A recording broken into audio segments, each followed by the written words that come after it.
One of my favorite game creators of all time is Hideo Kojima. If you watch my video game Save My Life special from last December, you know that Metal Gear Solid 2 was a real turning point in my life. I was basically into a lot of bad things, was hanging out with the wrong crowd, and I was stuck at my house, snowed in, and I put in Metal Gear Solid 2 and played it from start to finish and really fell in love with the story, the way that the gameplay was designed, and the way the game was just designed in general. So I became a huge Metal Gear Solid fan based off of that, and I started spending my money on that instead of bad stuff that I was spending my money on. I built a large Metal Gear Solid collection. I had Snatcher, Police Knots. I was really into what Kojima was doing. It was always very interesting to me. Now, last night was the Video Game Awards show, and honestly, I didn't hate it. I didn't like it. I didn't think it was good or great or anything, but it was average. And honestly, that's a big step in the right direction for this show. There were still lots of elements that I did not like about it. There was still a little too much man love going on between Jeff Keighley and Hideo Kojima, but honestly, the show all in all was pretty decent for what it was. But there was one thing that sort of stuck out in my mind, and I saw people going wild about this on social media, colleagues of mine and whatnot, and I don't really understand what all this excitement is about. So we need to talk about Death Stranding, which is Hideo Kojima's latest game, because I don't understand what we're all excited about. I kind of just want to break it down, what we know about the game, what there is to think about the game, and what there is to think about Hideo Kojima himself, because all because Kojima is making this doesn't necessarily mean it's going to be great. So sit back, relax, and let's talk about Death Stranding.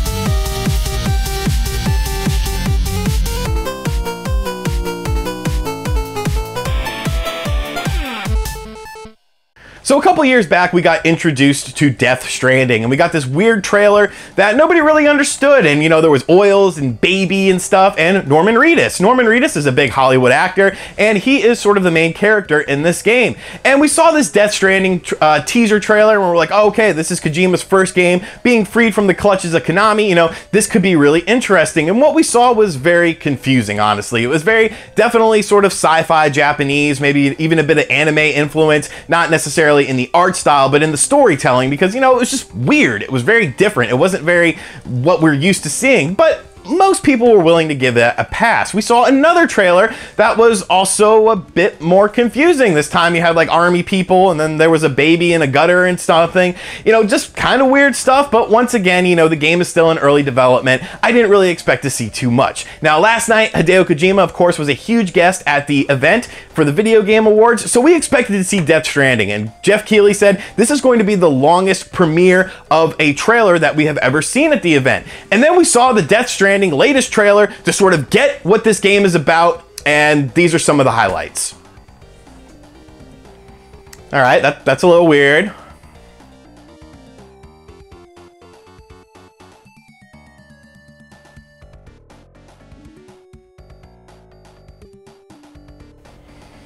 Okay, still pretty strange.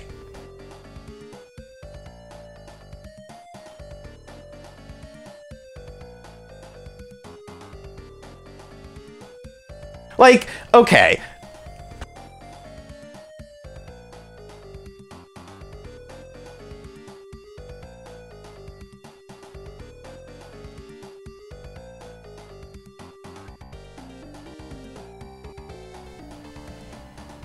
Okay, what the hell is going on?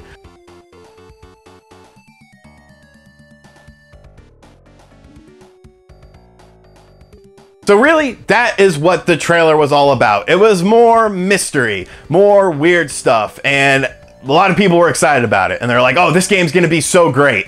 First, I ask this question. What is this game? What is it about? What type of game is it?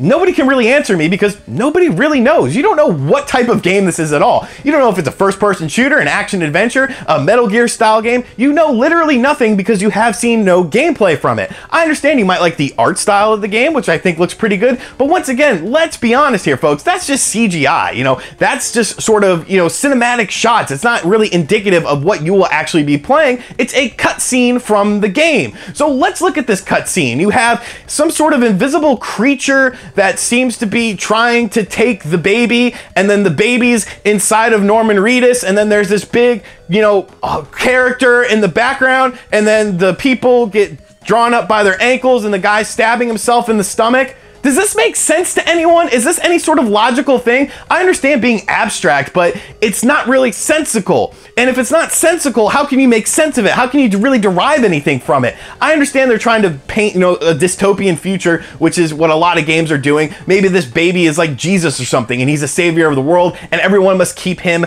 intact. They must keep him. But why is the baby like inside of people? Like none of this makes any sort of normal sense. And I'm not against games being weird. I'm not against games being strange, but this is Hideo Kojima we're talking about. And when it comes to Kojima, a lot of people like to throw this in my face. Well, look at his track record. It's really good. And I'll give you that. The Metal Gear games were great, but Zone of the Enders, wasn't that great. Boat Kai on the Game Boy Advance, not that great. So I mean, there's been a couple stinkers in Kojima's library, but I'm willing to give him the benefit of the doubt because he does make good games, but they're always sort of strange. And have you ever noticed that a Kojima game, really the trailer is really nothing indicative of what the final product is? Do you remember Metal Gear Solid 2, that great game that I was talking about? I never saw any of those game trailers because I wasn't a Metal Gear fan at that time. I wasn't really super into gaming. But if I would have seen that trailer and seen the strong emphasis on Solid Snake and then ended up playing as Raiden, who was this character that just came out of nowhere, I would have felt a bit burned. And although Raiden was an excellent character, I thought that was really well thought out. Some of his dialogue was pretty weak, but for the most part, I enjoyed Raiden. That was sort of a culture shock to you because you're not playing as Solid Snake. You're playing as another character for 85% of the game.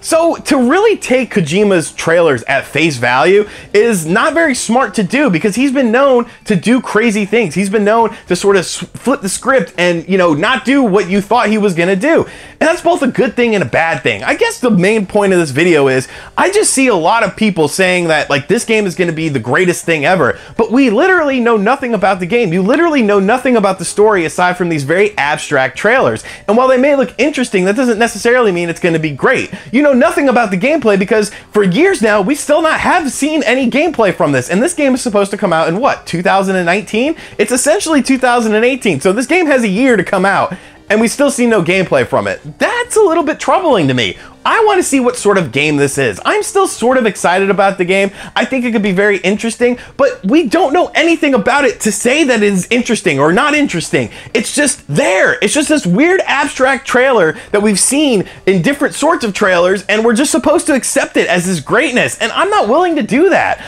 I want to see gameplay from this. It has been years now since this game has been announced. It has been years since this game has been first revealed, and you can love Hideo Kojima all you want. I still respect him. I still think he's a great game developer, but I want to give you guys an analogy. If you're not a wrestling fan from the late 90s, you might not understand this analogy, but I'll try to break it down as simply as possible. During the late 90s, the WWF was on top of their game. They were getting the highest ratings ever. They had the highest arcing characters and storylines, and everything was going really good. And that was the responsibility of two people, Vincent McMahon, who of course is the owner of the WWE, and one of the writers on the writing team, a guy named Vince Russo. Now, Vince Russo was the one pretty much feeding these storylines to Vince McMahon, and Vince McMahon was taking these storylines and characters and implementing them into his show, which made the show great. It might not look that great in retrospect, but at the time, it was very indicative of the times. It was very popular. It was, pop culture. It was hitting people in the right spot, and the ratings were just through the roof. Well, Vince Russo decided to leave the WWF and go to a company called WCW, which was the competitor. Now, WCW used to kick the WWF's butt when it came to ratings, but when Vince Russo came the lead writer of the show, it became, focused on the WWF. Everyone was into that. So you would think when the main writer, Vince Russo, goes over to WCW, they're going to be able to replicate that success. This is obviously the brains behind the show. This is the guy writing all the characters, writing all the storylines, essentially for this sort of comparison, writing the game, creating what you're seeing on the television. But there was a big problem. Once Vince Russo got to WCW, he didn't have anyone to tell him no. He didn't have anyone to sort of balance things off of him. He was at complete full reign. And you got these crazy storylines that were kind of similar to WWF, what they were doing when he was there, but there was no cap on it. There was no limit. It just kept getting crazier and crazier and making less and less sense. And that's sort of how I kind of see Kojima right now. Kojima is Vince Russo, and Konami is essentially Vince McMahon, or the WWF, the overseeing figure. You see, Hideo Kojima got weird. Okay, all of his games have weird stuff in them. Zone of the Enders has weird stuff. Metal Gear Solid has weird stuff in it. But there was always someone to sort of throttle him back. Konami was always there to say, you know, maybe this isn't the best idea. Because at the end of the day, although it is a Hideo Kojima game, who is more synonymous in gaming? Well, maybe Kojima right now. But in the overall grand spectrum of things, Konami is a bigger name than Kojima. So that's sort of like, if Vince Russo's writing the stories, you don't say this is Vince Russo's company, you say this is the WWF. So it's indicative of the whole company. So what Kojima was doing was indicative of Konami. But all that's gone now. Kojima has full reign. Kojima could do whatever he wants, and there's no one to tell him no. There's no one to say, you know what, maybe that's a little bit too crazy, because this is the first game that he's had without his gloves off. And is that going to be a problem? Is he going to get too crazy? Is it not going to be, you know, acceptable with the common gamer? Are gamers just going to be like, what is this? This doesn't make any sense. This is a little too weird, because there's no one to tell Kojima no. I guess really time will tell with this game. I am interested in it. I do think it could be a cool game, but I'm not ready to say that it's going to be a great game, because as far as I know, it's not a game. It's just a movie. All we've seen are cinematics. Show me some gameplay. Show me what this game is about. Explain the story to me, because I'm a stupid gaijin, obviously, who doesn't understand any of this weird Japanese rhetoric that you're throwing in this game, because I don't know, man. Death Stranding looks just weird, and I don't know if that's a good thing or a bad thing, but it's something that needs to be talked about, in my opinion. So let me know in the comments section down below what you think about Death Stranding. I understand a lot of you guys are going to be excited for this game, and I'm sure you have your reasons. Let me know your reasons in the comment section down below. But I'm just sort of taking a wait and see approach with this game, because everything I've seen just confuses me more, and I would rather wait and keep my hopes in line than get overexcited and then just be disappointed with this game. Thank you for checking out this video. If you're new here, make sure you subscribe to the channel. Check out my other videos on the channel. If you really like hearing my opinion on things, check out my Patreon page to help support the channel. Links are in the description box down below, and I will catch you guys next time. Later.